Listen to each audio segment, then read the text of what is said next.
बिस्मिल्लाहिर्रहमानिर्रहीम। अस्सलाम वालेकुम डियर स्टूडेंट्स, आज की इस वीडियो में हम क्लास 11 मैथमेटिक्स की जो बुक है नेशनल बुक फाउंडेशन उसकी एक्सरसाइज 4.1 कंप्लीट सॉल्व करेंगे।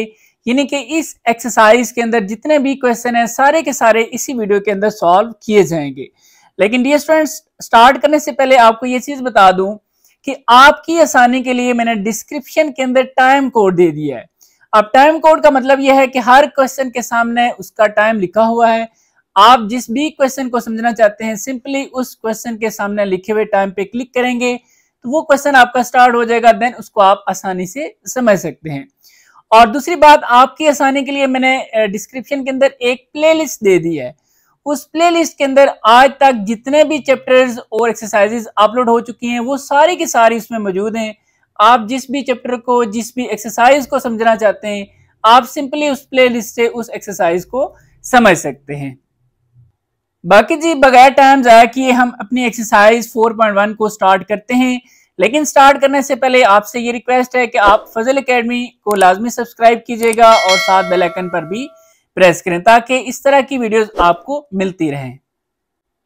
अब हम सबसे पहले इस स्टेटमेंट को पढ़ते हैं, इसको थोड़ा सा समझ लेते हैं ताकि हमें ये पता चल जाए कि हमने क्या करना है, फिर हम क्वेश्चन को सॉल्व करते हैं। तो इसमें लिखा हुआ है कि in each of the following the nth term of the sequence is given.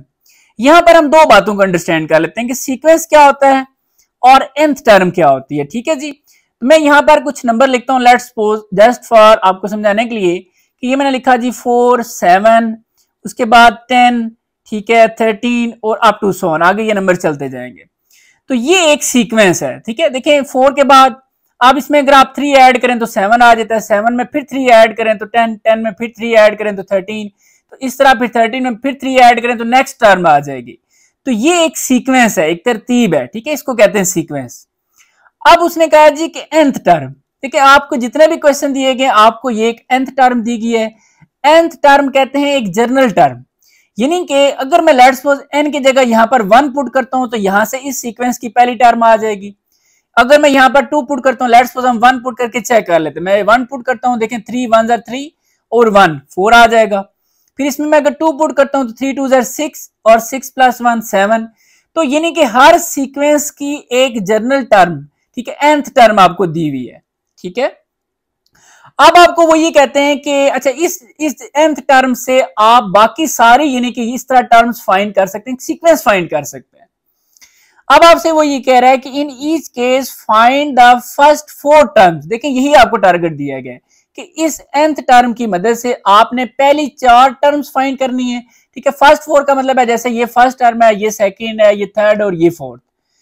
इसके बाद फिर वो कहता है कि उसने डायरेक्ट फिर जंप लगाया, वो कहता है 10th टर्म। 10th टर्म को आप सिंपल A10 भी लिख सकते हैं, एंड 15th टर्म, और 15th टर्म को आप A15 भी लिख सकते हैं। ये बहुत आसान है, आपने एक सिंपल सा काम करना है जी कि n की जगह आपने देखें उसने जब कहा फर्स्ट 4 टर्म, इसका मतलब है हम 1 पुट करेंगे, फिर 2 3 4, उसके बाद फौरन आ जाएंगे 10th पे, हम 10 पुट करेंगे और फिर 15 पुट करेंगे। तो ये आप n की जगह पुट करते जाएंगे तो आपके पास ये जो उसने टारगेट दिया है कि ये टर्म्स फाइंड करें वो फाइंड हो जाएंगी। Very simple. ठीक है, इसको मैं कैंसिल कर देता हूं, ये जस्ट आपको समझाने के लिए था। अब हम क्या करेंगे जी, ये आप देखते जाए, मैं यहाँ पर n की जगह लिखता हूँ 1। ये समझ लें कि हमारी फर्स्ट टर्म फाइंड होने लगी है। ठीक है, तो यहाँ पर 1 पुट कर लिया, फिर इज इक्वल 3 और फिर n आ गया, n की जगह 1 पुट करेंगे +1 इज इक्वल टू, देखें 3 1 ज़र 3, 3 में जब आप 1 ऐड करेंगे तो 4। इसका मतलब ये हुआ कि A1 आपके पास आ चुका है 4। तो ये हमारी फर्स्ट टर्म फाइंड हो गई है। लेकिन हमने 4 टर्म्स फाइंड करनी है, फिर आगे 10th वाले भी और 15th वाले भी। अब सेकंड के लिए आप 2 पुट कर दें, वेरी सिंपल। यहां पर आप n की जगह आप लिखेंगे 2, ठीक है, फिर इज इक्वल टू आगे 3, फिर n की जगह यहां पर 2 +1। आप देखें 3 2 ज़र 6, 6 में आप 1 ऐड करें 7। तो ये इसका मतलब ये हुआ कि A2 की वैल्यू आ गई है 7। A2 इज इक्वल टू 7, तो ये सेकंड टर्म फाइंड होगी। अब हम थर्ड टर्म के लिए आप 3 पुट कर लेंगे, तो वेरी सिंपल, यहां पर आप अगेन यहां पर 3 पुट करें इज इक्वल टू फिर 3। ठीक है, अब जहां पर n है मैं वहां पर 3 पुट कर रहा हूं, तो ये लिखा 3 + 1 इज इक्वल टू, लेकिन 3 3 ज़र 9, 9 में जब आप 1 ऐड करेंगे तो ये 10 आ जाएगा। इन सिंपल वर्ड A3 की वैल्यू आ गई आपके पास 10। तो ये हमारी 3 टर्म फाइंड हो गई हैं। अब जो फोर्थ टर्म है वो भी फाइंड कर लेते हैं। सिंपल आपने 4 पुट कर लेना है अब, ठीक है। ये 4 पुट किया, +1 इज इक्वल टू, देखिए 3 4 12, 12 में आप 1 ऐड करेंगे तो 13, तो इसका मतलब ये हुआ कि A4 की वैल्यू आ चुकी है 13। तो ये हमारी पहली 4 टर्म फाइंड हो चुकी है। अब उसने आगे फिर डायरेक्ट कहा जी कि आप 10th टर्म, जिसको आप देखिए A10, जैसे हम ये फर्स्ट टर्म को A1, सेकंड को A2, थर्ड को A3, इसी तरह 10 को A10 कहेंगे। अब आपने डायरेक्ट 10 पुट करना है, ठीक है। तो यहां पर हम क्या करेंगे जी, A10, अब 10 लिख लेंगे। तो यहां पर n है, अब आपके सामने मैं यहां पर n की जगह 10 लिख लेता हूं, +1 इज इक्वल टू 10 को जब 3 से मल्टीप्लाई करेंगे 30, 30 में 1 ऐड करें 31। इस तरीके से हमारे पास A10 की वैल्यू आ गई है, A10 की वैल्यू 31। अब लास्ट वैल्यू हमारी रह गई है जिसने कहा था 15th टर्म, जिसको A15 भी कहते हैं। आपने सिंपली क्या करना है जी, इस जर्नल फार्मूला के अंदर जिसको nth टर्म कहते हैं, इसमें आपने 15 पुट कर लेना है। तो यहां पर मैंने 15 पुट किया, फिर 3, यहां पर भी 15 +1 इज इक्वल टू 15 को जब आप 3 से मल्टीप्लाई करेंगे 45, 45 में 1 ऐड करें तो ये 46। तो A15 की वैल्यू आ चुकी है हमारे पास 46। तो इस तरीके से आपने देखा हमारे पास फर्स्ट 4 टर्म, ठीक है, और फिर 10th टर्म और फिर 15 टर्म। तो ये हमारा जो क्वेश्चन है ये कंप्लीट हो जाता है। अब नेक्स्ट क्वेश्चन नंबर 2 है जी, यहां पर भी हमने ये हमें nth टर्म दी हुई है और हमने फर्स्ट 4 टर्म, ठीक है, हम n की जगह 1 पुट करेंगे, 2 3 4 और फिर 10 और 15। तो इस तरह हमारी टर्म फाइंड हो जाएंगी। सिंपली सबसे पहले 1, तो A1 ये हमारी फर्स्ट टर्म है, तो इज इक्वल टू फिर 3, यहां पर आ जाएगा n की जगह 1 -1, लेकिन 3 1 से 3, 3 में से 1 माइनस करें तो ये हमारे पास आ जाएगा 2। तो यहां पर हमारे पास A1 की वैल्यू आ चुकी है 2, A1 की वैल्यू 2। तो ये फर्स्ट टर्म फाइंड होगी। अब सेकंड के लिए आप 2 पुट कर लें n की जगह, तो ये 2 और यहां पर भी 2 -1, तो देखें 3 2 6, 6 में से 1 माइनस करें तो ये आ जाएगा 5। तो इस तरह A2 की वैल्यू आ गई आपके पास 5। सिंपल आपने n की जगह, यानी कि ये एक समझ लें जनरल टर्म या nth टर्म जिसको कहते हैं, इसी की मदद से आप कोई भी टर्म फाइंड कर सकते हैं, ठीक है, जो चाहे आप, क्योंकि उसने हमें क्वेश्चन में कहा है फर्स्ट 4 टर्म और 10 और 15, इसलिए हम ये सिर्फ ये वाली फाइंड कर रहे हैं। अब नेक्स्ट हम 3 पुट करेंगे, तो 3 लिखा, ठीक है जी, यहां पर आ जाएगा आप 3 -1 इज इक्वल टू 3 3 9, 9 में से 1 माइनस करेंगे 8। तो इस तरीके से A3 हमारे पास आ गई है 8। अब नेक्स्ट, अब मैं थोड़ी सी स्पीड तेज कर लेता हूं क्योंकि आपका कंसेप्ट क्लियर हो गया। अब हम 4 पुट करेंगे, तो यहां पर आ जाएगा 4 -1, 3 4 12, 12 में से 1 माइनस करेंगे तो 11। तो A4 की वैल्यू आ गई हमारे पास 11। अब नेक्स्ट हमारे पास 10th टर्म है, फिर हम 10 पुट कर लेंगे, तो यहां पर 3 और इंटू 10 -1 इज इक्वल टू 10 3 30, 30 में से 1 माइनस करेंगे तो 29। तो A10 की वैल्यू हमारे पास आ गई है 29। इसके बाद आखिरी टर्म में जो है वो 15 जो उसने कहा था, आप 15 पुट कर लें, यहां पर 3 इंटू 15 -1, 15 को जब आप 3 से मल्टीप्लाई करते हैं तो 45, 45 में से जब 1 माइनस करेंगे तो 44। तो इस तरीके से आपके पास A15 की वैल्यू आ गई है 44, ठीक है जी। तो ये आपके सारा जो क्वेश्चन है ये भी कंप्लीट हो गया। नेक्स्ट क्वेश्चन नंबर 3 है जी, अब ये भी हमारे पास एक nth टर्म दी हुई है, इसमें हमने n की जगह 1 2 3 4 और फिर 10 और 15 पुट करना है, क्योंकि क्वेश्चन के अंदर हमें कहा गया फर्स्ट 4 टर्म, फिर 10th टर्म और 15 टर्म फाइंड करें। तो सिंपली जी फर्स्ट टर्म के लिए आपने n की जगह 1 पुट कर देना है इसमें, तो जहां पर n लिखा हुआ है मैं वहां पे 1 पुट कर रहा हूं। देखिए an था 1 लिख दिया, फिर n की जगह 1 डिवाइड बाय, फिर अगेन 1 + 1, सो ये आ जाएगा 1 1 + 1 2। सो हमारे पास A1 की वैल्यू आ चुकी है 1/2। सो ये फर्स्ट टर्म फाइंड होगी। अब सेकंड के लिए आप इसमें n की जगह 2 पुट कर दें, सो यहां पर हम 2 पुट कर लेते हैं, तो सॉरी यहां पर आ जाएगा 2, लेकिन 2 + 1, सो ये हमारे पास 2 डिवाइड बाय 3। सो A2 की वैल्यू आ गई जी 2/3। ये सेकंड टर्म फाइंड होगी। अब थर्ड टर्म के लिए n की जगह आप 3 पुट करें इसमें, A3 is equal to 3 divide by 3 + 1, so ये आ जाएगा 3 डिवाइड बाय 3 + 1 4। सो A3 की वैल्यू आ गई है 3/4। अब नेक्स्ट फाइंड करते हैं फोर्थ टर्म, आपने 4 पुट कर देना है इसमें n की जगह, सो यहां पर 4 आ गया, 4 डिवाइड बाय 4 + 1, सो ये आ जाएगा 4 डिवाइड बाय 5। सो हमारे पास A4 की वैल्यू आ गई है 4/5। अब हम आते हैं 10th टर्म की तरफ, उसमें आपने सिंपली n की जगह 10 पुट कर देना है। सो यहां पर हम 10 पुट करते हैं जी, 10 डिवाइड बाय 10 प्लस 1, सो ये 10 डिवाइड बाय 11 आ जाएगा। सो इस तरह हमने देखा कि a10 की वैल्यू ये हमारे पास 10 बाय 11, ठीक है जी, ये 10th टर्म फाइंड होगी। अब हम आते हैं 15 टर्म की तरफ, तो ये 15 आपने पुट कर देना इसमें, 15 डिवाइड बाय 15 प्लस 1, सो ये आ जाएगा 15 डिवाइड बाय 16। सो इस तरह आपने देखा कि 15 जो टर्म है वो आ गया 15 डिवाइड बाय 16। सो यहां पर हमारा ये भी क्वेश्चन कंप्लीट हो गया। नेक्स्ट क्वेश्चन नंबर 4 है जी, यहां पर भी nth टर्म आपको दी हुई है और इसकी मदद से आपने फर्स्ट 4 टर्म फिर 10 और 15 टर्म फाइंड करनी है। तो ये सिंपल लिखा हुआ है, फर्स्ट के लिए आप n की जगह 1 पुट कर दें इसमें। सो यहां पर n की जगह जब 1 लिखूंगा तो ये फर्स्ट टर्म बन जाती है। सो 1 का square plus 1 which is equal to, देखिए 1 का स्केयर हमारे पास 1 ही आएगा और प्लस 1, तो इन सिंपल आपने देखा ये 2 आ जाएगा। तो ये हमारे पास a1 की जो वैल्यू है, मैं शॉर्ट कर लिख लेता हूं कि a1 की वैल्यू हमारे पास 2 आ रही है, यानी कि फर्स्ट टर्म फाइंड होगी। अब सेकंड के लिए आप इसमें 2 पुट कर लें, तो यहां पर 2 लिखा, अब ये n है तो n की जगह ये 2 की पावर 2 फिर प्लस 1, अब 2 की पावर 2 होता है जी 4 प्लस 1, तो ये आ जाएगा 5। सो हमारे पास a2 यानी कि सेकंड टर्म जो है वो आ गई है 5। अब थर्ड टर्म के लिए इसमें आप 3 पुट कर दें, तो 3 लिखा, अब 3 का स्केयर बन जाएगा 3 का स्केयर प्लस 1, 3 का स्केयर ये होता है 9 प्लस 1, सो ये हमारे पास 10 आ गया। सो थर्ड टर्म यानी कि a3 जो है वो 10 आ गई है। अब इसी तरह फोर्थ टर्म के लिए आप इसमें 4 पुट कर दें, सो ये 4 लिखा हमने, 4 का स्केयर प्लस 1, देखिए 4 का स्केयर होता है जी 16 और प्लस 1 ये 17 बन रहा है। तो हमारे पास a4 जो है वो आ गया 17, फोर्थ टर्म फाइंड होगी। अब डायरेक्ट जंप लगाना है जी 10th टर्म, क्योंकि क्वेश्चन के अंदर आपको कहा गया 10 और 15 टर्म। 10 के लिए आप क्या करेंगे, सिंपली इसमें आप 10 पुट करें, तो ये हो जाएगा जी 10 का स्केयर प्लस 1, तो 10 का स्केयर होता है जी 100, ये आप कैलकुलेटर से भी चेक कर सकते हैं, प्लस 1, सो ये 101। सो देखा जी 10 की वैल्यू हमारे पास 101।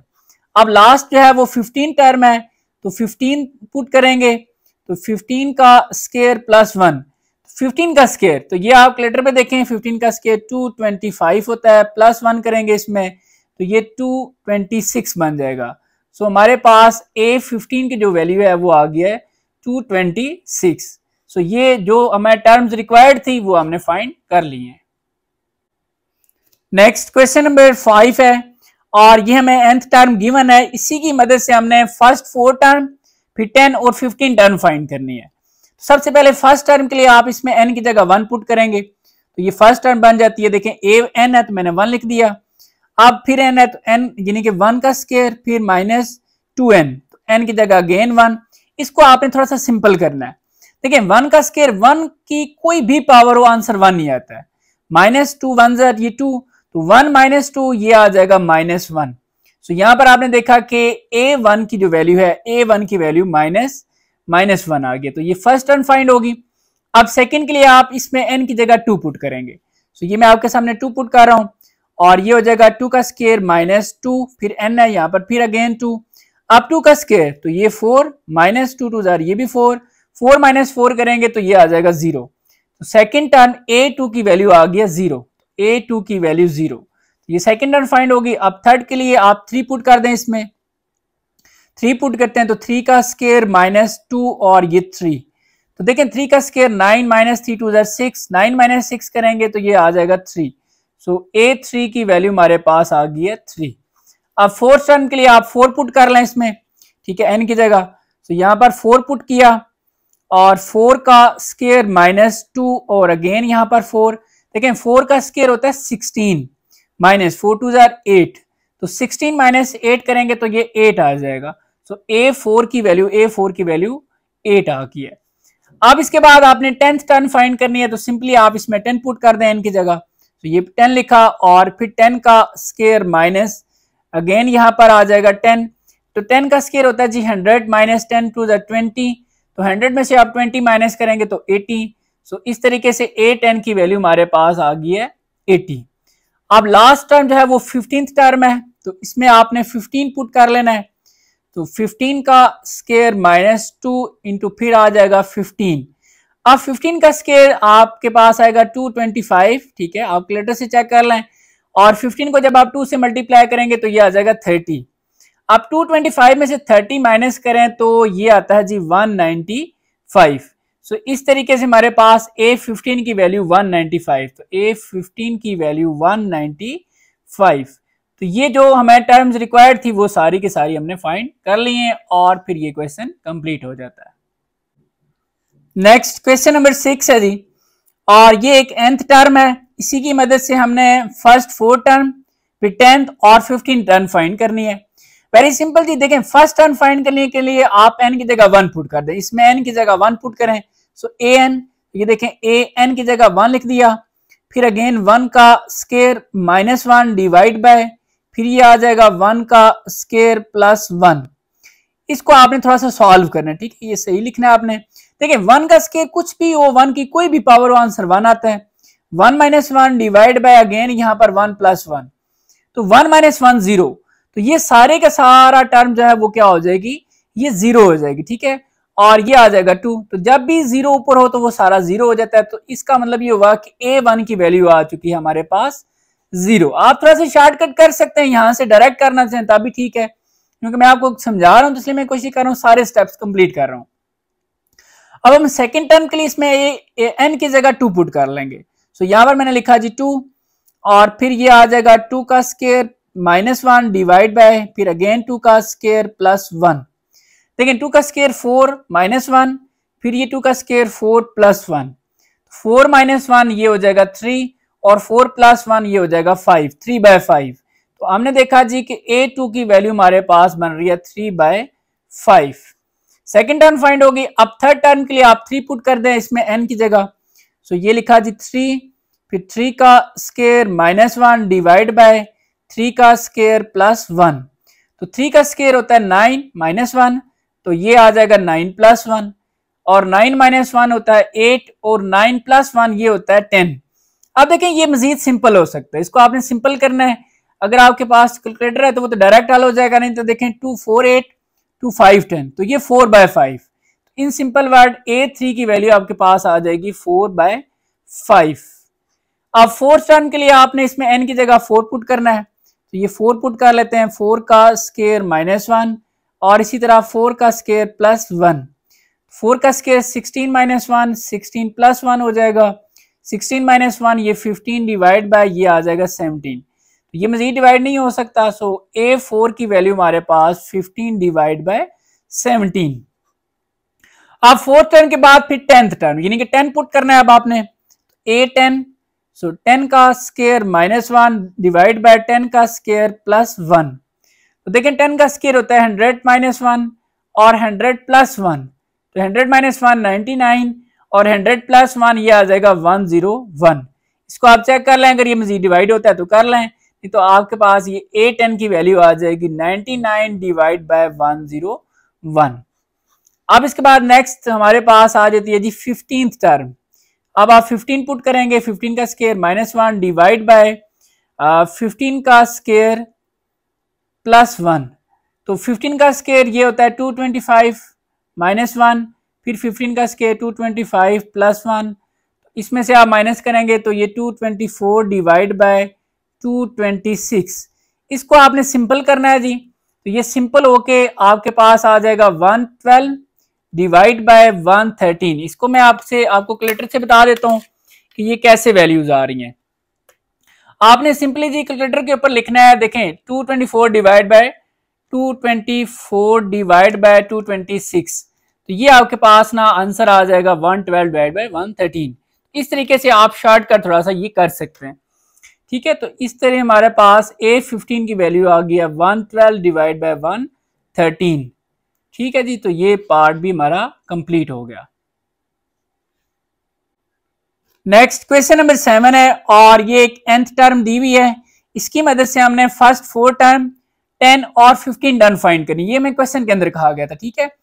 अब फर्स्ट टर्म के लिए आप n की जगह पर 1 पुट कर दें, ये मैं आपके सामने 1 पुट करता हूं कि A1 इज इक्वल टू अब 1 माइनस 2 और इसके देखें यहाँ पर n है, तो फिर अगेन हम 1 माइनस 1 पुट करेंगे। तो इसको अब आपने सिंपल करना है।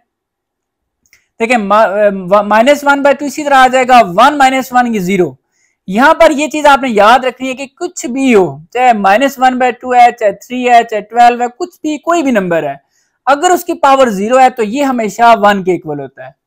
ठीक है, सो इस तरह a1 की वैल्यू हमारे पास क्या आ गई है, 1। ठीक है, मैं यहां पर अगेन लिख देता हूं इसके लिए कि याद रखना है कि कोई भी नंबर है, लेट्स सपोज मैं लिख देता हूं n की पावर 0, n से मुराद कोई भी नंबर हो सकता है, सो ये हमेशा 1 होगा। ये चीज आपने याद रखनी है।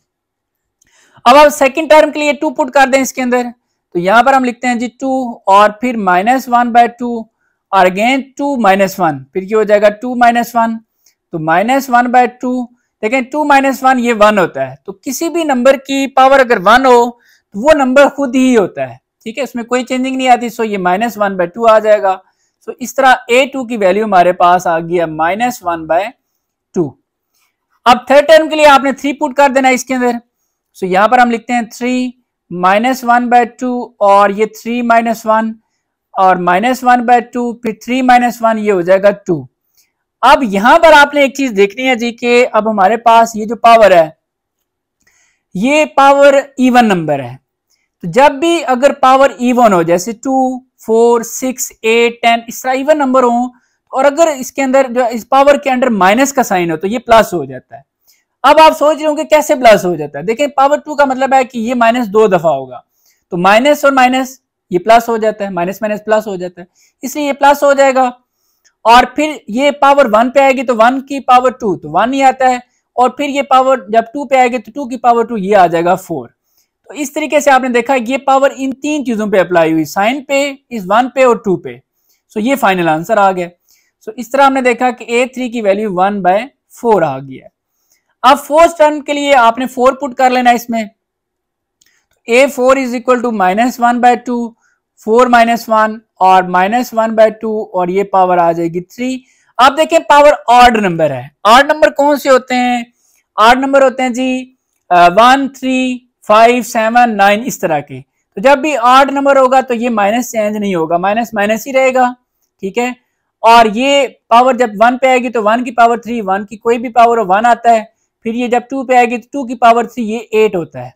ठीक है, तो आप कैलकुलेटर से भी चेक कर सकते हैं, उम्मीद है आपको ये छोटी चीजें आप पता होंगी। सो a4 की वैल्यू आ गई है -1/8। अब नेक्स्ट हमारे पास 10th टर्म, तो 10 पुट कर लेना अब इसमें हमने, सो a की जगह an तो 10 पुट हो गया, -1/2 और फिर यहाँ पर 10 माइनस 1, तो -1/2 10 माइनस 1 ये आ जाएगा 9।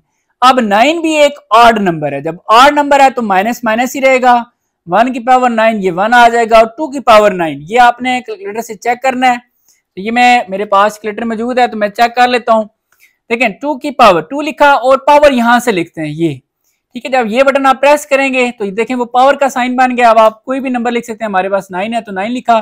देखें 512, सो इस तरीके से हमारे पास ये जो है ना 2 की पावर 9 आ जाता है 512।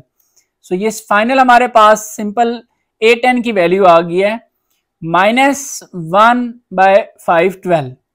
अब हमने 15 टर्म जो है वो फाइंड करनी है, तो a 15 हो जाएगा और -1/2 फिर 15 माइनस 1 और ये -1/2, 15 माइनस 1 होता है जी 14। अब 14 एक इवन नंबर है तो माइनस क्या हो जाएगा, प्लस हो जाएगा, 1 की पावर 14 ये भी 1 ही आता है, 2 की पावर 14। तो ये एक लेटर मेरे पास पड़ा हुआ है जी, मैं साथ से चेक कर लेता हूँ। 2 की पावर 14 हमारे पास आ जाएगा 16384। सो ये हमारे पास फाइनल a15 की ये वैल्यू है। इसको हम इस तरीके से लिख लेते हैं 1/16384। सो ये हमारी जो टर्म हमें रिक्वायर्ड थी वो सारी हमने फाइंड कर ली है। नेक्स्ट क्वेश्चन नंबर 8 है हमारे पास और ये एक nth टर्म है। ठीक है, जनरल टर्म इसको आप कह सकते हैं। इसमें इसी की मदद से हमने फर्स्ट 4 टर्म फिर 10th और 15 टर्म फाइंड करनी है। तो फर्स्ट टर्म के लिए आपने n की जगह 1 पुट करना है, तो इसमें 1 पुट कर दें, यहाँ पर n लिखा हुआ है। सो ये 1 आ गया, फिर -1 की पावर आगे हमारे पास 2 है, ये इसी तरह, इस डॉट का मतलब है मल्टीप्लाई। ठीक है, फिर n है तो n की जगह 1 लिखेंगे और 1 की पावर 2। इसको अब आपने सिंपल करना है। देखिए मैंने आपको भी बताया था कि जब भी पावर इवन हो तो ये माइनस प्लस हो जाता है, सो ये माइनस खत्म हो जाएगा और 1 की पावर 2 ये 1 आ जाएगा। फिर मल्टीप्लाई, डॉट का मतलब मल्टीप्लाई है, और 1 की पावर 2 ये आ जाएगा 1। सो 1 मल्टीप्लाई 1, इसको आप ना बल्कि आप ऐसे ही लिख लें ताकि आप कंफ्यूज ना हो कि पता नहीं ये डॉट का मतलब क्या है। तो 1 मल्टीप्लाई 1 ये सिंपली आपके पास 1 आ जाएगा। A1 की वैल्यू आ गई है 1। अच्छा, यहाँ पर अक्सर स्टूडेंट्स कंफ्यूज होते हैं, मैं आपको कुछ आगे पार्ट शायद आए तो मैं उसमें आपको क्लियर कर दूंगा। लेकिन ये कब एज अ पॉइंट कंसीडर होगा और कब मल्टीप्लाई कंसीडर होगा, तो यहाँ पर ये याद रखना है, जब ये पॉइंट ऐसे बना हुआ है और इसके दरमियान ये वैल्यूज और ये वैल्यूज थोड़ी दूर दूर लिखी हुई है तो ये मल्टीप्लाई के तौर पर होता है। अगर बिल्कुल साथ साथ लिखी हो, जैसे ऐसे लिखा हो 1.1 और एक लिखा हुआ है 1.1 ऐसे, तो ये मल्टीप्लाई होता है और ये पॉइंट ही होता है। ठीक है, इस चीज में आपने मिक्स नहीं करना। ठीक है, चलें आगे कुछ अगर पार्ट आए तो हम मजीद भी देख लेंगे। ये मल्टीप्लाई के तौर पर इस्तेमाल हो रहा है। अब नेक्स्ट हम सेकंड टर्म के लिए इसमें हम 2 पुट कर देंगे तो ये 2 हो गया, -1 की पावर 2 और ये मल्टीप्लाई, फिर अगेन 2 की पावर आ जाएगा 2। सो ये सिंपल हमने देख लिया, ये सब में ये सेम चीज आ रही है तो ये तो 1 ही बनेगा। फिर मल्टीप्लाई 2 की पावर 2 ये आ जाएगा 4, तो 1 मल्टीप्लाई 4 होगा तो ये 4 आ जाएगा। सो इस तरह A2 की वैल्यू हमारे पास 4 आ गई है। अब हमने थर्ड टर्म के लिए 3 पुट कर देना है, तो 3 पुट किया, -1 की पावर 2 मल्टीप्लाई ये आ जाएगा 3 की पावर 2, ये तो सिंपली 1 बन रहा है, मल्टीप्लाई 3 की पावर 2 9, तो 9 1 ज़ा 9। सो A3 की वैल्यू हमारे पास आ गई है 9। अब 4 पुट कर रहे हैं जी, हमने 4 पुट किया, -1 की पावर 2 मल्टीप्लाई 4 की पावर 2, ये सारा तो 1 आएगा, मल्टीप्लाइड 4 की पावर 2 ये होता है 16, तो 16 को 1 से मल्टीप्लाई करेंगे तो 16 ही आएगा। सो A4 की वैल्यू आ गया 16। अब हमने डायरेक्ट 10th टर्म फाइंड करनी है, तो 10 पुट कर लेंगे A10। सो -1 की पावर 2 मल्टीप्लाई ये 10 की पावर 2, ये तो सारा 1 बनेगा, मल्टीप्लाई 10 की पावर 2 होता है 100, 100 को 1 से मल्टीप्लाई करें तो 100। सो A10 की वैल्यू जो है वो हमारे पास 100 आ गई है। अब लास्ट टर्म 15 है, तो इसमें 15 पुट किया, -1 की पावर 2 मल्टीप्लाई ये 15 की पावर 2, ये तो सारा 1 बनेगा, और 15 की पावर 2 ये 225, 225 1 से मल्टीप्लाई होके 225। सो A15 की वैल्यू हमारे पास 225 आ गई है। सो ये जो मैं टर्म्स रिक्वायर्ड थी वो सारी की सारी हमने फाइंड कर ली हैं। नेक्स्ट क्वेश्चन नंबर 9 है, और इसमें भी हमने इस जनरल टर्म की मदद से या nth टर्म की मदद से फर्स्ट 4 टर्म फिर 10 और 15 टर्म फाइंड करनी है। सबसे पहले फर्स्ट टर्म के लिए आप n की जगह पर 1 पुट कर दें। सो an है तो यहां पर आ जाएगा 1, और फिर -1 की पावर देखिए n है तो n की जगह फिर 1 और अगेन 1 + 3। इसको आपने थोड़ा सा सॉल्व करना है। देखिए -1 की पावर 1, तो मैंने आपको ये कहा था जब भी पावर 1 हो तो समझ लें इसके ऊपर कोई फर्क नहीं पड़ेगा, ये as it is same value आ जाएगी -1, और ये 3 + 1 ये आ जाएगा 4। अब 4 को -1 से मल्टीप्लाई करें -4, इस तरह A1 की वैल्यू आ गई आपके पास -4। अब नेक्स्ट सेकंड टर्म के लिए इसमें आपने 2 पुट करना है n की जगह। सो यहां पर A2 फिर -1 की पावर 2 फिर आ जाएगा जी 2 + 3, और देखें अब पावर इवन है, जब भी पावर इवन होती है तो ये माइनस प्लस हो जाएगा, यानी कि ये पावर दो चीजों पे अप्लाई हो रही है, माइनस पे और 1 पे। तो इवन नंबर होने की वजह से ये माइनस प्लस हो जाएगा और 1 की पावर 2 ये आ जाएगा 1, और 3 + 2 ये आ जाएगा 5, तो 5 को 1 से मल्टीप्लाई करें 5 आ जाएगा। सो A2 की वैल्यू आपके पास आ गई है 5। अब थर्ड टर्म के लिए A3 पुट करें, यानी कि 3 आ जाएगा इसमें, -1 की पावर 3 और फिर 3 + 3, तो ये देखें पावर ऑड है, तो जब पावर ऑड होगी तो माइनस इसी तरह आएगा, और 1 की पावर 3 1 ही आता है। 3 + 3 6, 6 को -1 से मल्टीप्लाई करें -6, सो A3 की वैल्यू आ गई है -6। अब फोर्थ टर्म के लिए 4 पुट कर दें, -1 की पावर 4 और 4 + 3, पावर इवन है माइनस प्लस हो जाएगा, सिंपली ये 1 आ जाएगा। यानी कि आप देख रहे हैं जब पावर ऑड है तो वो -1 नहीं आता है, जब पावर इवन है तो वो +1 आ रहा है, सिंपल सी कहानी है। फिर ऑड है -1, अब इवन है तो +1, बाकी 3 + ये 4 ये 7 आ जाएगा, और ये सिंपली 7। सो आपने देखा कि A4 की वैल्यू आपके पास 7 आ गई है। अब 10 टर्म के लिए 10 पुट करेंगे तो -1 की पावर 10 फिर 10 + 3 और ये पावर इवन है तो +1, ठीक है। और ये 10 प्लस, क्योंकि हमने 4th से जंप किया है 10 पे, ठीक है, क्योंकि रिक्वायर्ड हमें कहा गया फर्स्ट 4 टर्म फिर 10 और 15 फाइंड करें। तो ये आ जाएगा जी 13। तो इस तरीके से आपने देखा ये आ जाएगा 13। सो A10 की वैल्यू हमारे पास 13 आ रही है। अब नेक्स्ट A15, तो -1 की पावर 15 और 15 + 3, ठीक है, ये पावर ऑड है तो ये -1 आएगा और 15 + 3 18, 18 को -1 से मल्टीप्लाई करेंगे -18। सो A15 की वैल्यू -18 आ रही है। सो ये जो टर्म्स हमें रिक्वायर्ड थी वो सारी हमने फाइंड कर ली है। नेक्स्ट क्वेश्चन नंबर 10 है और ये हमें nth टर्म दी हुई है। इसमें हमने इसी की मदद से हमने फर्स्ट 4 टर्म फिर 10 और 15 टर्म फाइंड करनी है।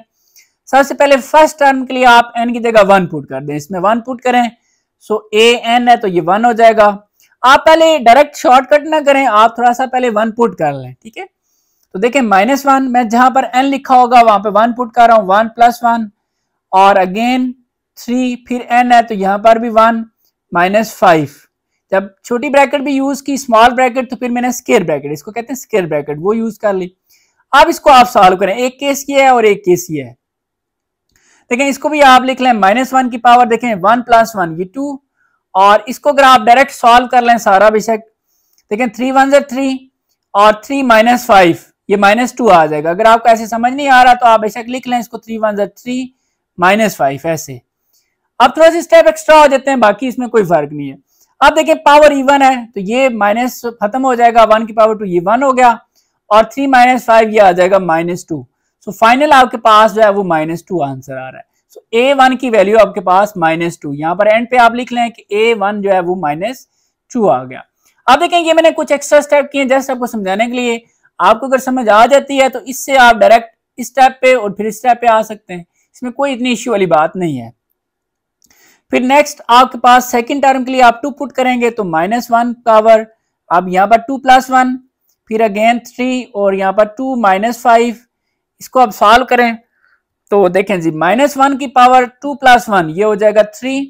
इसको देखें 3 2 = 6, 6 में से आप 5 माइनस कर दें, आप डायरेक्ट कर लेते हैं ताकि आपको कुछ चीजें समझ आना शुरू हो जाए। 3 2 = 6, 6 - 5 करें तो ये आ जाएगा 1। चलें ये ना हो कि आप स्टूडेंट्स कंफ्यूज ही हो जाएं, तो मैं इसको ऐसे लिख देता हूँ 6 - 5 और फिर ये आ जाएगा हमारे पास -1 और 6 - 5 ये भी 1। सो इस तरह -1। सो ये हमने देखा कि A2 की वैल्यू हमारे पास -1 आ रही है। अब नेक्स्ट अगर थर्ड टर्म के लिए 3 पुट कर देंगे सो -1 3 + 1 और ये 3 × 3 -5, ठीक है। अब ये बनेगा जी -1 की पावर 4, इसको देखें 3 3 3 3 = 9, 9 में से आप 5 माइनस कर लें। चले हम डायरेक्ट करते हैं जी, 9 में से 5 माइनस करें तो ये हमारे पास आ जाएगा 4। सो पावर इवन है तो ये माइनस प्लस हो जाएगा, 1 की पावर 4 1 और ये 4, तो 4 1 = ये हमारे पास 4 आ रहा है। सो इस तरह देखा जी A3 की टर्म जो है वो यानी कि 4 आ गई। अब फोर्थ टर्म के लिए आप 4 पुट कर लें। सो -1 की पावर ये 4 + 1 3 4 -5, ठीक है, ये बनेगा -1 की पावर 4 + 1 5 और ये आ जाएगा जी 3 4 = 12। 12 में से आप 5 माइनस कर लें तो 12 में से आप 5 माइनस करेंगे तो ये आ जाएगा 7। अब देखें पावर 8 है तो ये -1 आ जाएगा और 7 मल्टीप्लाई करेंगे तो -7, ठीक है। सो A4 की वैल्यू आपके पास -7 आ रही है। अब इसी तरह नेक्स्ट 10 पुट करना है आपने डायरेक्ट, तो -1 और फिर 10 + 1, ठीक है, और 3 × 10 -5, इसको आप देखें तो ये 11 आ जाएगा। इसको भी आप डायरेक्ट कर सकते हैं, ठीक है, जितना आप कर सकते हैं कर लें क्योंकि ये MCQs टाइप आपके क्वेश्चन है वैसे भी। तो ये आ जाएगा 11 और 10 को 3 से मल्टीप्लाई करें 30, 30 में से आप 5 माइनस करें तो 25, तो ये बनेगा सारा -1 और ये 25, तो 25 -1 से मल्टीप्लाई होके -25। सो यहाँ पर A10 की वैल्यू -25 आ रही है। अब नेक्स्ट लास्ट टर्म जो है वो 15 वाली है।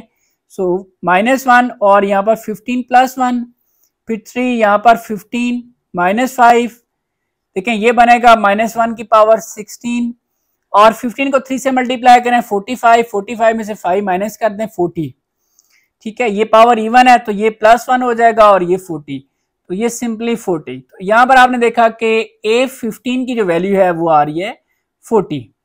सो ये क्वेश्चन भी हमारा कंप्लीट हो गया। अब नेक्स्ट क्वेश्चन हमारे पास है जी के फाइंड द इंडिकेटेड टर्म। अब इंडिकेटेड टर्म का मतलब यह है कि जो टर्म आपको बताई गई है, जैसे आप इससे ऊपर हमने क्वेश्चन सॉल्व किए उसमें हम फर्स्ट 4 टर्म फिर 10 और 15 टर्म फाइंड करते थे। इसमें सिर्फ आपने एक ही टर्म फाइंड करनी है, वो जो यहाँ पर लिखा होगा। अब 8 का मतलब है 8 टर्म आपने फाइंड करनी है। ये तो ज्यादा सिंपल क्वेश्चन हो गया आपके पास। आप सिंपल क्या करेंगे जी, n की जगह आप 8 पुट कर दें। ये मैं आपके सामने यहाँ पर n की जगह आपने 8 पुट कर देना है। सो यहां पर आ जाएगा 8 और फिर 4 और अगेन 8 -3। इसको सॉल्व करें, 8 को 4 से मल्टीप्लाई करें 32 -3, तो 32 -3 ये आ जाएगा 29। सो हमारे पास A8 की वैल्यू क्या आ गई है, A8 की वैल्यू आ गई 29। तो ये टर्म हमें इंडिकेट की गई थी, यानी कि कहा गया था कि ये टर्म आप फाइंड करें। सो ये हमने इसकी वैल्यू फाइंड कर ली है। अब इसके बाद नेक्स्ट क्वेश्चन नंबर 12 है, इसमें आपने जो 9th वाली टर्म है वो फाइंड करनी है, ये हमें कहा गया। वेरी सिंपल, अब आपने n की जगह 9 पुट कर लेना है, तो मैं डायरेक्ट पुट कर लेता हूं 9 और ये 5 इंटू यहाँ पर फिर 9 +1। अब इसको सॉल्व करें, 9 को 5 से मल्टीप्लाई करें 45 प्लस इसमें 11 करें, सो ये हमारे पास बन जाएगा 56। सो A9 की वैल्यू हमारे पास आ गई है 56, ठीक है। A9 हमने टर्म फाइंड करनी थी जो कि हमारे पास फाइंड हो गई है। अब बिल्कुल इसी तरह हमारे पास नेक्स्ट क्वेश्चन नंबर 13 है, इसमें हमने 7th टर्म फाइंड करनी है, यानी कि n की जगह 7 पुट करना है। सो यहां पर पुट करते हैं जी 7 और फिर यहां पर n की जगह 7 +4 फिर अगेन 2 फिर इंटू n की जगह 7 -5। इसको आप नीचे सॉल्व कर लेते हैं क्योंकि ये लेंथी हो जाएगा।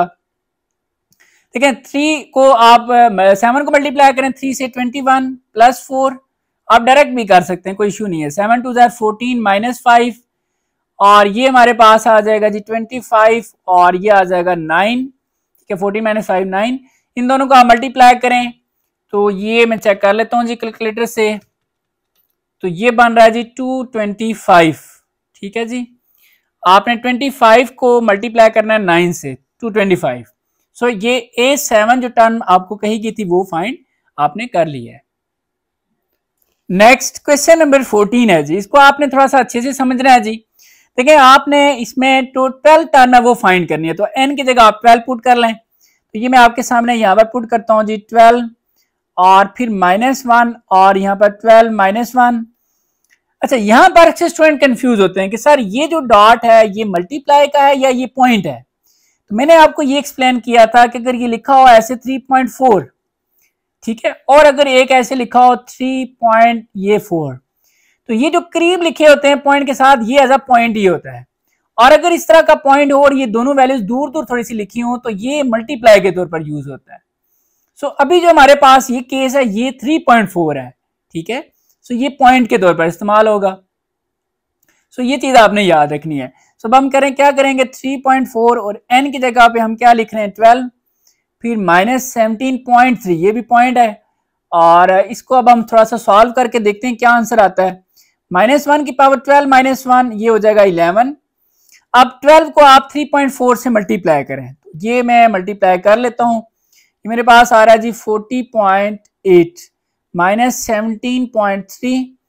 इसको मजीद सॉल्व करें, देखें पावर आर्ड है, जब पावर आर्ड होगी तो माइनस माइनस ही रहेगा और 1 की पावर 11 ये 1 आ जाएगा।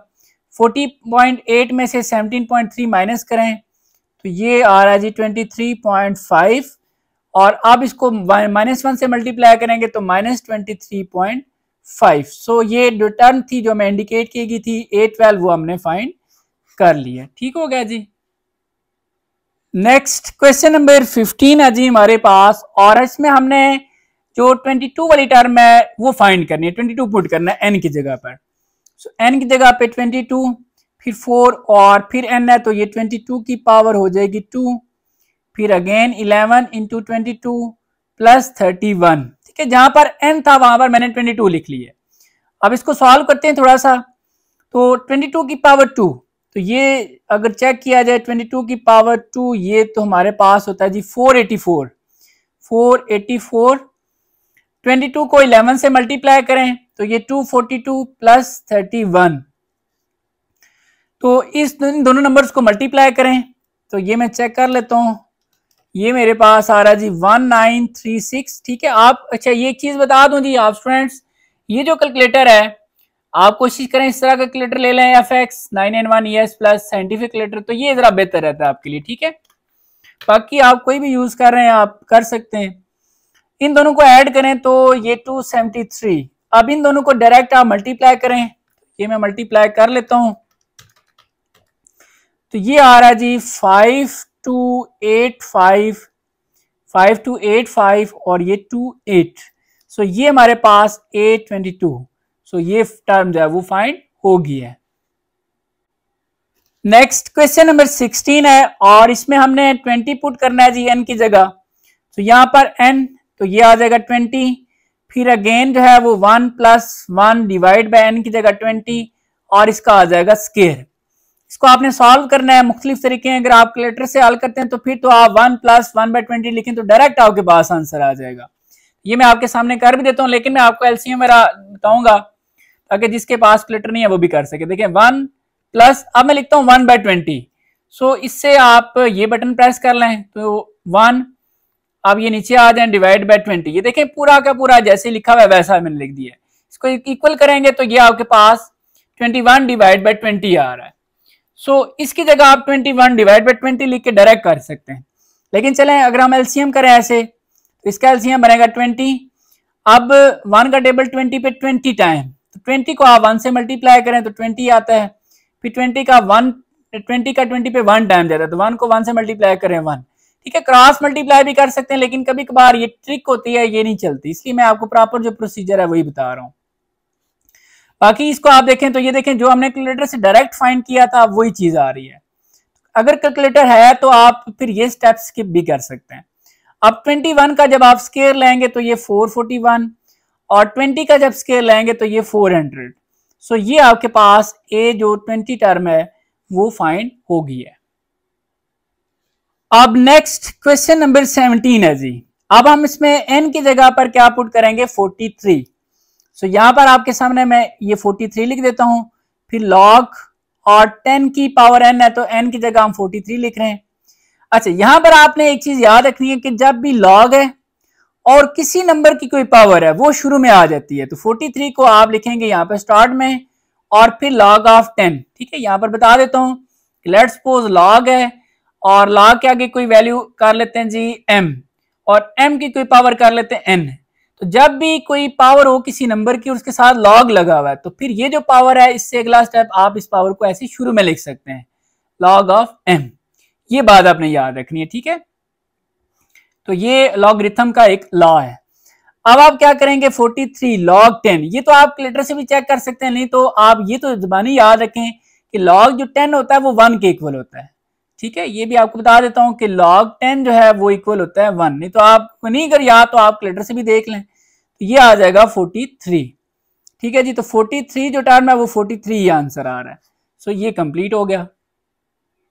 नेक्स्ट क्वेश्चन नंबर 18 है जी और यहां पर हम क्या करेंगे n की जगह पे पुट करेंगे 67, तो ये आ जाएगा 67। अच्छा जो इस तरह लिखा होता है ln, इसको कहते हैं नेचुरल लॉग। ठीक है, जो सिंपली था LOG वो सिंपल लॉग है और ये नेचुरल लॉग है। इसके बारे में बताता हूं आपको, फिलहाल हम लिख लेते हैं जिसको ऐसे ही, और e और n की जगह पे हम क्या लिखेंगे 67। अच्छा रूल तो वही है कि जब भी नेचुरल लॉग है तो तब भी जो पावर है वो शुरू में आ जाती है। इसका भी ऐसे लिख लें बेशक कि लेट्स सपोज नेचुरल लॉग है और a की पावर कर लेते हैं x, तो जब भी ये किसी नंबर की कोई पावर है और नेचुरल लॉग है तो ये पावर आप शुरू में लिख सकते हैं, नेचुरल लॉग x और नेचुरल लॉग a आप लिख लेंगे। ठीक है जी, ये भी लॉ है। इसी के अकॉर्डिंग हम क्या करेंगे 67 को शुरू में लिखेंगे और नेचुरल लॉग ऑफ e। अब आपने क्या करना है जी 67, अब नेचुरल लॉग ऑफ e अगर आपको मैं पहले ही बता दूं तो ये होता है जी इक्वल टू 1। ये तो आप कैलकुलेटर से भी चेक कर सकते हैं, मैं आपको बता देता हूं कि आपने कैसे चेक करना है। चलें जी कर लेते हैं इसको, ऐसे ही छोटी सी चीज है, आपको क्लियर हो गया होगा उम्मीद है। 67 को जब आप 1 से मल्टीप्लाई करेंगे तो ये आ जाएगा 67। सो ये आपके पास जो है ना वो A67 की वैल्यू आ गई है 67। लेकिन कुछ स्टूडेंट्स कंफ्यूज होते हैं जी, मैं जरा क्लियर कर दूं कि natural log of E calculator से कैसे देखेंगे।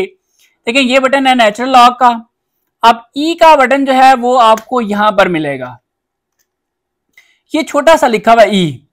तो ये बेसिकली सॉल्व करने के लिए आप देखिए ये इस कलर का है, तो ये पहले बटन प्रेस करेंगे और फिर वो ई वाला बटन, देखें नेचुरल लॉग ऑफ ई आ गया, तो ये 1 हो गया। ठीक है, इस तरीके से आपको ये क्लियर हो गया कि ये नेचुरल लॉग ऑफ ई 1 होता है। अब नेक्स्ट हमारे पास क्वेश्चन है जी, प्रिडिक्ट दी। अच्छा स्टूडेंट्स आपने अभी फिलहाल इस चीज को नहीं देखना, ठीक है, अब मैं आपको इसके बारे में डिस्कस करूंगा, पहले ये समझ लेते हैं। इसमें लिखा हुआ है कि प्रिडिक्ट दी जनरल टर्म, जनरल टर्म को nth टर्म भी कहते हैं, इसको an भी कहते हैं, ऑफ दी सीक्वेंस। ये आपको एक सीक्वेंस दिया हुआ है, इस सीक्वेंस का आपने जनरल टर्म या जिसको nth टर्म कहते हैं वो फाइंड करनी है।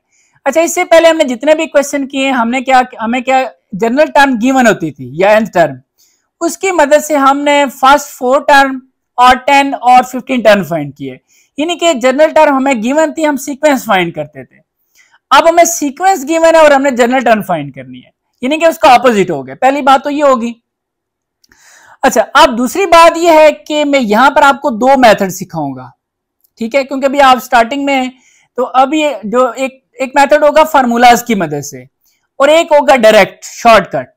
लेकिन जो शॉर्टकट है बेसिकली वो आपके लिए भी स्टार्टिंग में मुश्किल है, इसलिए मैं आपको स्टार्ट में फार्मूलाज की मदद से यानी कि ये जनरल टर्म बनाना सिखाऊंगा, और फिर जब आपका ये चैप्टर सारा कंप्लीट हो जाएगा तो फिर आप डायरेक्ट भी बना सकेंगे।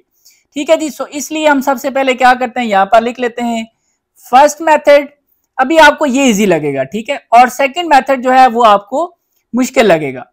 लेकिन जो फर्स्ट मेथड है इसमें थोड़ा सा एक चीज का ख्याल रखना पड़ता है, वो ख्याल ये रखना पड़ता है, ये देखना पड़ता है कि ये जो सीक्वेंस गिवन है ये सीक्वेंस कौन सा है। ये ऊपर 3 टाइप्स लिखी हुई हैं, अभी फिलहाल क्योंकि हमें जो आपकी चैप्टर में हम पढ़ेंगे डिटेल में बात नहीं करूंगा, शॉर्टकट बताऊंगा क्योंकि आगे हमने डिटेल में बात करनी है इस पे। एक सीक्वेंस हो सकता है अरिथमेटिक सीक्वेंस, एक होगा ज्योमेट्रिक सीक्वेंस, एक होगा हार्मोनिक सीक्वेंस। अब कैसे पता चलेगा कि ये सीक्वेंस इनमें से कौन सा है? ठीक है जी, अरिथमेटिक सीक्वेंस की ये ट्रिक है कि जब आप सेकंड टर्म में से फर्स्ट टर्म माइनस करेंगे तो क्या आंसर आ रहा है 3 - 1 2। आप इसमें से ये माइनस करके देखें 5 - 3 ये भी 2 आ रहा है, 7 - 5 ये भी 2 आ रहा है, 9 - 7 ये भी 2 आ रहा है।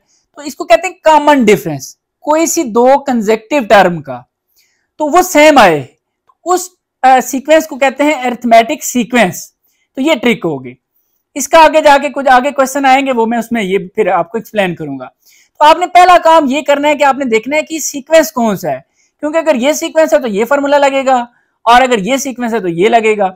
इसके आगे जाके हम बात करेंगे क्योंकि फिलहाल वो नहीं है। तो अभी हमें ये पता चल गया कि ये अरिथमेटिक सीक्वेंस है क्योंकि कॉमन डिफरेंस, ठीक है, यानी कि इसमें से ये माइनस करें तब भी आंसर सेम है, इसमें से ये माइनस करें तब भी सेम है। सो इस तरीके से फिर हमारे पास फॉर्मूला यूज होगा ये वाला। अब इसमें आप देख सकते हैं कि जनरल टर्म के लिए आपको A1 चाहिए, ठीक है, N की वैल्यू चाहिए और D की वैल्यू चाहिए, ये 3 चीजें आपको चाहिए होंगी। अगर ये 3 चीजें आपके पास आ जाती हैं तो जनरल टर्म आपकी बन जाएगी। अब A1 से मुराद ये पहली वैल्यू होती है, ये तो चलें क्लियर हो गया। अब A1 हमारे लिए हो गया जी 1। अब नेक्स्ट जो है वो बात आती है हमारे पास N भी हमें फाइंड करने की जरूरत नहीं है क्योंकि हमने जनरल टर्म फाइंड करनी है, nth टर्म, ठीक है, उसमें N लिखा होगा ऑलरेडी। सो D हमें चाहिए। फिर अब D कैसे फाइंड होगा? D अभी मैं आपको बता रहा था, ये कॉमन डिफरेंस इसको कहते हैं, यानी कि सेकंड टर्म में से फर्स्ट टर्म माइनस कर लें या कोई सी 2 टर्म का आप डिफरेंस ले लें, लेकिन याद रखना है ये नहीं कि इसमें से ये माइनस कर लें, 2 आपस में जो फौरन उसके बाद आ रही है, कंसेक्टिव इसके लिए वर्ड यूज होता है, कंसेक्टिव टर्म्स। तो 3 - 1 मैं यहां पर अगर करता हूं 3 - 1, ठीक है, इसके चलें आप स्टार्ट में तो मैं एक प्रॉपर फार्मूला लिख देता हूं ताकि आपको ये याद रहेगा कि D निकालने के लिए आपने क्या किया कि A2 - A1, ये A1 है, ये A2 है, A3 A4 A5 इस तरह आगे नेक्स्ट चलता रहेगा।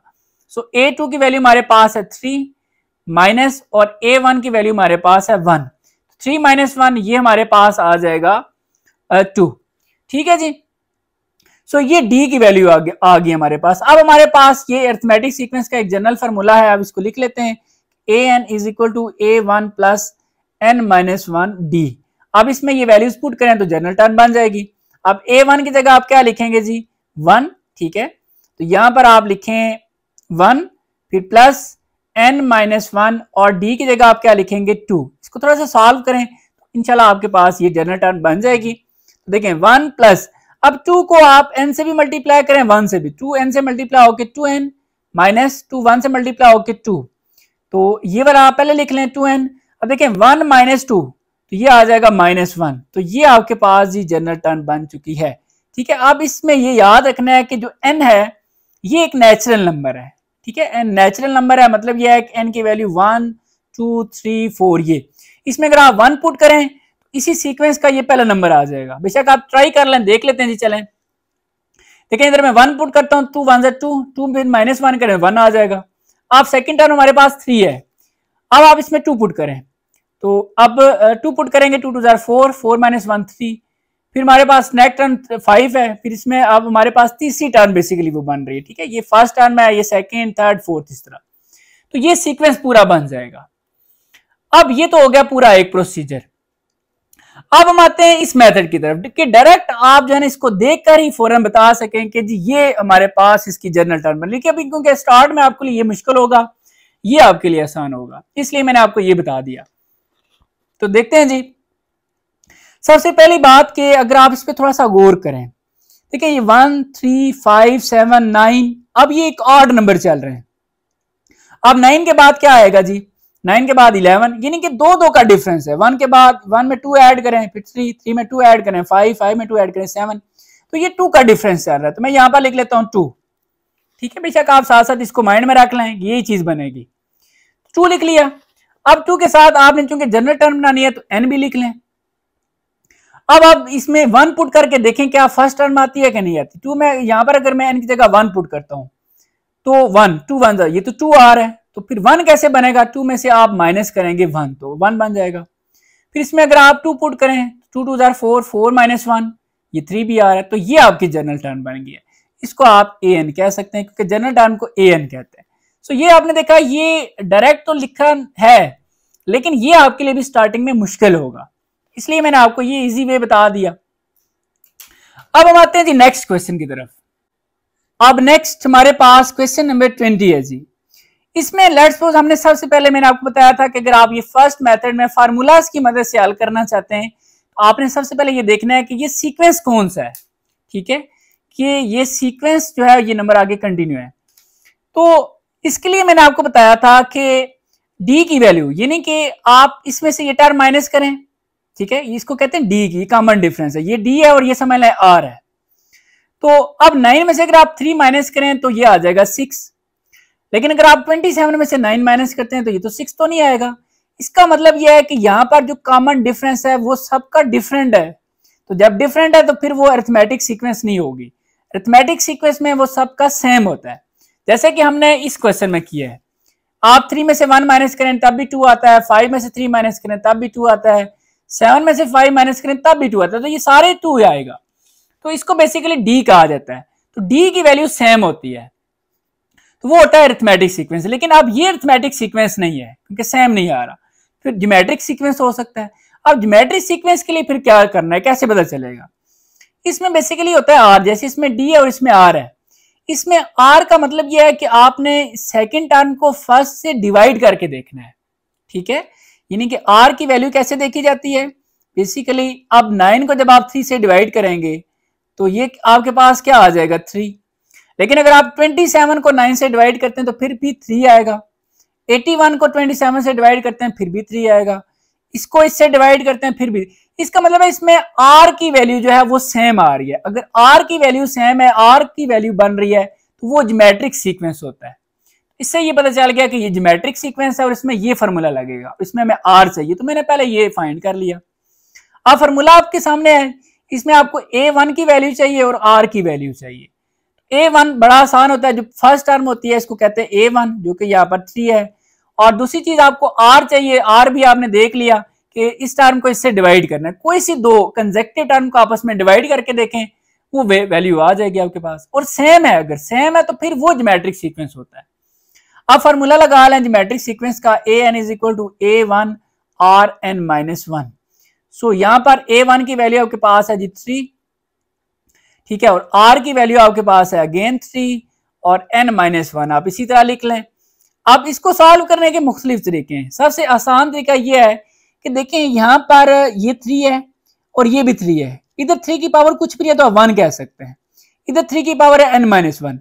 देखें बेसिस सेम है, जब बेसिस सेम होती है तो पावर्स ऐड हो जाती हैं, तो आप एक ही बेस लिखेंगे और ये पावर मैं लिखता हूं n माइनस वन और इसमें प्लस हो जाएगी दूसरी वाली ये पावर। ठीक हो गया। अब आप क्या करेंगे, ये plus one minus one cancel कर दिए तो 3 की पावर n, तो ये आपके पास एक जनरल टर्म बन चुकी है। ठीक है जी। लेकिन इसमें आपने ये देखा कि आपको पहले देखना पड़ता है कि ये सीक्वेंस कौन सा है, उसके अकॉर्डिंग आप फार्मूला लगाते हैं। ठीक है, ये सीक्वेंस के बारे में थोड़ा सा आइडिया आपको दिया है, बाकी इंशाल्लाह डिटेल में बात करेंगे। अब आते हैं सेकंड मेथड की तरफ। इसमें थोड़ा सा सोचना पड़ता है, स्टार्टिंग में ये आपके लिए मुश्किल है, ये थोड़ा सा इजी है। चलें अब हम करते हैं जी सेकंड मेथड पे, कि डायरेक्ट देखते हैं कि जनरल टर्म क्या बन रही है। वैसे हमारे पास जनरल टर्म आई है 3 की पावर n, यानी कि ये एक ऐसी जनरल टर्म है, इसे अगर आप 1 पुट करेंगे तो ये फर्स्ट टर्म आ जाएगी। इसे आप 1 देखें, 1 पुट करें 3 की पावर 1 1, फिर आप 2 पुट करें 3 की पावर 2 9, फिर 3 पुट करेंगे तो 27, 4 पुट करेंगे तो 81, इस तरह ये नंबर चलते जाएंगे। चलें जी, अब हम आते हैं सेकंड मेथड में। मैं दोबारा से यहाँ पर ये टर्म लिख लेता हूँ सीक्वेंस 3 9 27 81 243 और ये आगे कंटिन्यू है। आपने थोड़ा सा वर्क करना है, सोचना है कि ये क्या हो रहा है, इसमें पैटर्न क्या चल रहा है। पैटर्न ये चल रहा है कि यहां पर देखें 3 है, यहां पर 3 मल्टीप्लाई अगर 3 करें तो यहां पर अगर हम 3 मल्टीप्लाई 3 करें, फिर यहां पर 3 मल्टीप्लाई 3 ये 4 टाइम करें तो ये 81 आ जाता है। यहां के लिए आप क्या करेंगे जी 5 टाइम मल्टीप्लाई करेंगे तो ये आ जाएगा। आगे इसका मतलब है 6 टाइम करेंगे तो नेक्स्ट नंबर आ जाएगा। अब इससे अगला स्टेप आप देखें तो यहाँ पर 3 की पावर आप इसको 1 लिख सकते हैं। ये देखें दो जो है ना वो 3 है तो आप 3 की पावर 2 कर सकते हैं। यहाँ पर आप 3 की पावर 3 कर सकते हैं। इसका मतलब है ये टर्म 3 की पावर 4 जनरेट हो रही है और ये 3 की पावर 5 है। नेक्स्ट जो है वो 3 की पावर 6 7 इस तरह। तो जो सेम चीज है वो देखें 3 सब में सेम है तो 3 लिख लें। अब जो चीज चेंज हो रही है 1 2 3 4 यहाँ पर आप n लिख लें। यहाँ पर मेंशन करते हैं कि n जो है वो एक नेचुरल नंबर है, यानी कि n की वैल्यू 1 2 3 4 5 6, तो ये आपके पास एक जनरल टर्म बन गई है। ठीक है, इस तरीके से आपने ये देखा कि इसकी जनरल टर्म इधर भी वही है इधर भी वही है। सो ये थोड़ा सा जरा सोचना पड़ता है, लेकिन मैंने आपको कहा ना कि जब आप चैप्टर ये कंप्लीट कर लेंगे तो फिर आपके लिए ये इतना मुश्किल, आप ये भी प्रोसेस नहीं करेंगे, आप डायरेक्ट इसको देख के बता देंगे कि यहाँ पर 3 है और ये 3 की पावर 2 है, ये 3 की पावर 3 है, इसका मतलब है 3 की पावर n जनरल टर्म बन जाएगी। तो एक टाइम आएगा इंशाल्लाह आप इस तरह डायरेक्ट भी कर लेंगे। अब नेक्स्ट क्वेश्चन नंबर 21 है जी हमारे पास, और सबसे पहले हम ये देखेंगे, देखें इसमें 2 मेथड से मैंने हल करवाना है आपको। जो फर्स्ट मेथड है इसमें हम ये फार्मूलाज लगाएंगे, लेकिन अब फार्मूला ये लगाना है ये लगाना है, ये हमें पता चलेगा कि ये सीक्वेंस कौन सा है। अगर अरिथमेटिक सीक्वेंस हुआ तो ये फार्मूला, और अगर ये ज्योमेट्रिक सीक्वेंस हुआ तो फिर हम ये फार्मूला लगाएंगे। लेकिन कैसे चेक करेंगे कि ये कौन सा सीक्वेंस है, इसमें आपने थोड़ा सा एक ट्रिक लगानी है। ठीक है, अगर आप थोड़ा सा गौर करें तो अगर आप ये इसके रूट का साइन बीच में से निकाल दें, आप सिंपल सीक्वेंस ये कंसिडर करें कि ये 2 4 6 8 10 इस तरह नंबर चल रहे हैं।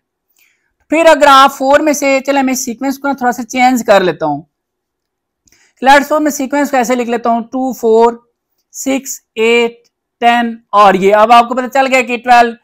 अब अगर आप 4 में से 2 माइनस करते हैं तो ये 2 आएगा, 6 में से 4 माइनस करते हैं तब भी ये 2 आएगा, तो ये सेम आ रहा है। तो जब ये कॉमन डिफरेंस इसको कहते हैं, ये डी की वैल्यू सेम आ रही है तो ये होता है अरिथमेटिक सीक्वेंस। ठीक है जी, फिर आपको बताता हूं कि आपने इसके रूट का क्या करना है। अब आप पहले इसके अकॉर्डिंग क्वेश्चन को सॉल्व करें। सो आपको चाहिए जी a1 और d। a1 ये जो फर्स्ट टर्म होती है, a1 यूं समझ लें आपके पास है जी 2 और d की वैल्यू आपके पास है 4 - 2, ये आ जाएगा आपके पास 2। ठीक है, डायरेक्ट लिख देता हूं 2। आप फार्मूला आप लगा लें अरिथमेटिक सीक्वेंस का a1 प्लस n-1 और d। इसमें आप वैल्यूज पुट करें, a1 की जगह आ जाएगा 2 + n-1, लेकिन d की जगह आप लिखेंगे 2। अब इसको मजीद थोड़ा सा सॉल्व करें, 2 प्लस, अब 2 इन दोनों से मल्टीप्लाई होगा तो ये आएगा 2n माइनस 2, ये दोनों कैंसिल हो गए तो ये आ गया जी 2n। ठीक है, अब आपके पास चूंकि जो सीरीज थी आपने इसके अकॉर्डिंग जो फाइंड किया है, लेकिन आपके पास तो सीरीज के ऊपर स्क्वायर रूट है, कोई मसला नहीं, बाकी सीरीज तो इसी तरह चलती रहेगी, बस सिर्फ स्क्वायर रूट है। आप क्या करें, आप लिख लें कि फॉर अब 2, ये 4, 6, 8, 10 और ये जो सीरीज है जिसके ऊपर स्क्वायर रूट है, तो इसी के ऊपर आपने सिंपली क्या करना है, स्क्वायर रूट बना देना है जस्ट। ठीक है जी, ये तो ये आपके पास जो है ना वो जनरल टर्म या जिसको आप nth टर्म कहते हैं वो फाइंड होगी। ठीक है, अब आपने क्या करना है जी कि अब सेकंड मेथड थोड़ा सा आपके लिए स्टार्टिंग में मुश्किल होता है, इसमें आपने डायरेक्ट देखना है। तो अगर आप थोड़ा अच्छा चले, आपको ये आइडिया हो गया कि आपके पास ये 2n बन रही है, स्क्वायर रूट 2n, ये आपके पास जनरल टर्म है। अब इसमें देखते हैं कि देखिए ये 2 मल्टीप्लाई 1, ये 2 मल्टीप्लाई 2 मैं यहां पर लिख लेता हूं। इसको चलें पहले क्वेश्चन को दोबारा से रिपीट करते हैं यहाँ पे और फिर आपको क्लियर हो जाएगा। अब देखें ये टर्म कैसे, आप खुद थोड़ा सा वर्क करें, इस पे सोचें कि इससे फिर ये नेक्स्ट टर्म कैसे बनती जा रही है। तो यहां पर ये हो रहा है कि 2 मल्टीप्लाई 1, इसमें ये हो रहा है कि ये 2 मल्टीप्लाई 2 चल रहा है। इसको अगर आप देखें तो ये 2 मल्टीप्लाई 3 चल रहा है। इसको आप देखें तो ये 2 मल्टीप्लाई 4, फिर ये देखें तो 2 मल्टीप्लाई 5। ठीक है, तो ये मल्टीप्लाई हो रहा है, साथ पावर नहीं है, ये याद रखना है, मल्टीप्लाई हो रहा है। फिर आपने क्या करना है जी कि अब आपने थोड़ा सा गौर किया तो आपको पता चल गया कि 2 इन सब में सेम है। सो यहां पर आप लिखें 2 और क्या चीज इसमें चेंज हो रही है, 1 2 3 4 5, तो इसकी जगह आप n लिख दें। n जो है वो नेचुरल नंबर है, यानी कि n की वैल्यू 1 2 3 4 5 6 वगैरह वगैरह। सो ये आपके पास जो है ना वो an की वैल्यू आ गई, जनरल टर्म फाइंड होगी। ठीक है, तो आपने देखा कि इस मेथड से भी वही है, उससे भी वही है, लेकिन इस पे आपको थोड़ा सा खुद सोचना पड़ता है। तो ये आप सोचना, क्योंकि स्टार्टिंग में आपके लिए मुश्किल ही है, तो इंशाल्लाह जब आपका ये चैप्टर कंप्लीट हो जाएगा, कंसेप्ट अच्छे से सारा कुछ क्लियर हो जाएगा, फिर आपको ये प्रॉब्लम नहीं होगा। अब नेक्स्ट क्वेश्चन नंबर हमारे पास है जी 22 और इसको हम जो है ना वो दोनों मेथड से सॉल्व करेंगे, यानी कि हमने जनरल टर्म बनानी है। तो ये मेथड आपके लिए जरा इजी है, एक फार्मूला लगाना है, लेकिन फार्मूला लगाने से पहले आपको ये पता होना चाहिए कि कौन सा फार्मूला यूज होगा, अरिथमेटिक सीक्वेंस वाला या ज्योमेट्रिक सीक्वेंस वाला या कौन सा। इसके लिए हमें पहले ये देखना पड़ता है कि ये जो हमें सीक्वेंस दिया गया ये कौन सा इनमें से, ये वाला है, ये वाला है, ये वाला है। तो कैसे चेक करते हैं जी, देखिए यहां पर अरिथमेटिक सीक्वेंस में एक चीज होती है डी। अब डी देखते हैं, इसमें आर देखते हैं। अब डी का मतलब यह है कि आप इस टर्म में से ये माइनस करें, देखें क्या आंसर आता है, फिर इसमें से ये माइनस करें, देखें क्या आंसर आता है। अगर सबका आंसर सेम आ रहा है, यानी कि इसमें से आप ये माइनस करेंगे, तो मैं इसको आप कैलकुलेटर पे दिखा देता हूं। देखें 2.3 में से जब आप माइनस करेंगे 1.2, तो ये आपके पास आ रहा है जी 1.1। इसी तरह जब आप इसमें से ये माइनस करेंगे तब भी 1.1 आएगा, इसमें से ये माइनस करेंगे तब भी 1.1 आएगा। तो अगर वो सब में सेम आंसर है तो इसका मतलब डी की वैल्यू सेम है, तो ये होता है अरिथमेटिक सीक्वेंस।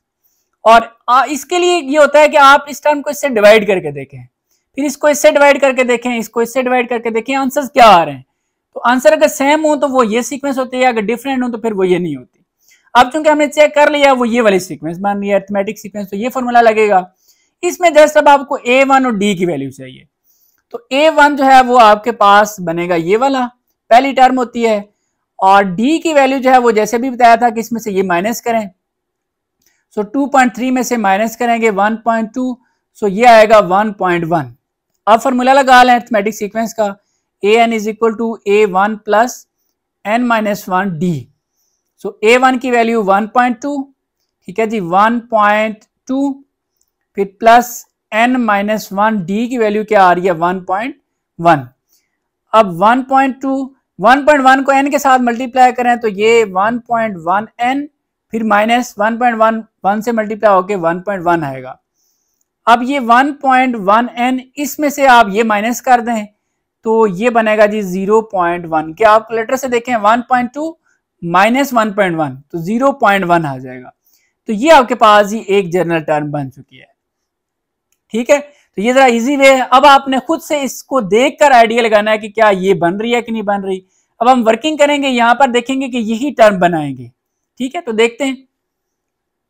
अब अगर आप थोड़ा सा इस पे गौर करें तो आपको ये पता चलेगा कि इस टर्म में ये जो टर्म है ये कैसे बन रही है। देखिए मैं यहां पर लिख लेता हूं, पहले 1.2, फिर 2.3, फिर 3.4, फिर 4.5 और ये आगे कंटिन्यू है।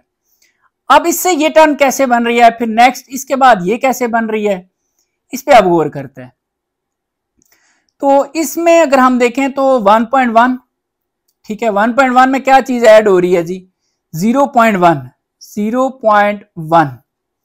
1.1 में 0.1 ऐड करें तो ये आ जाएगा। फिर इसमें देखें, इसमें अगर आप देखें तो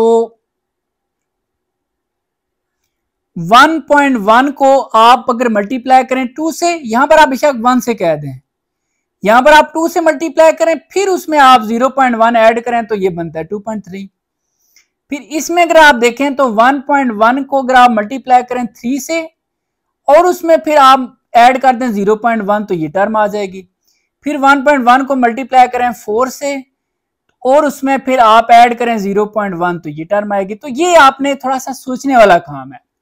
अब इसकी अगर जनरल टर्म बनाए तो देखें 1.1, अब जो चीज चेंज हो रही है 1, 2, 3, 4, इसकी जगह आप लिख देंगे n, फिर प्लस आप 0.1 देखें सब में है तो ये आप 0.1 लिख दें, तो ये आपके पास जो है वो जनरल टर्म बन गई है। ठीक है, इसमें आपकी थोड़ी सी IQ लेवल अच्छा होना चाहिए, फिर आपके लिए ये चीज आसान हो गई। बाकी आप ये फार्मूला स्टार्टिंग में यूज करें, फिर इंशाल्लाह टाइम आएगा आपको ये चीजें समझ आना शुरू हो जाएंगी। बाकी जी डियर स्टूडेंट्स, एंड पर आपके लिए यही पैगाम है कि आप फजल एकेडमी यूट्यूब चैनल को सब्सक्राइब करें और साथ बेल आइकन पर भी प्रेस करें। और बाकी जी अगर पढ़ाते हुए कोई बात बुरी लगी तो आपसे माजरत चाहता हूँ। अपना बहुत सारा ख्याल रखिएगा। अल्लाह हाफिज।